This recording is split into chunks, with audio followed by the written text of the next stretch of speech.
Welcome. In this quick tutorial we are going to show you that how to turn off restricted mode on TikTok. It's super easy and we will make sure you get it right. Just make sure you are logged in and using the latest version.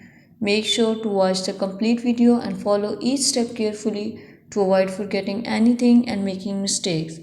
Okay, we are going to know that how to turn off restricted mode on TikTok. First of all, you have to click on the TikTok app.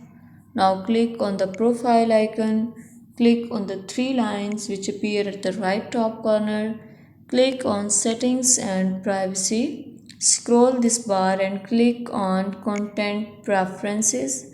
You can see here option of restricted mode at second.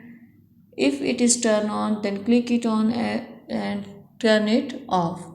That was the easy procedure that how to turn off restricted mode. Thank you so much.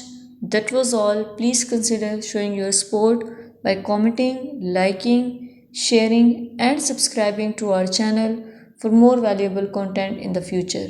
Your engagement is highly appreciated. I wish you very good luck. Thanks.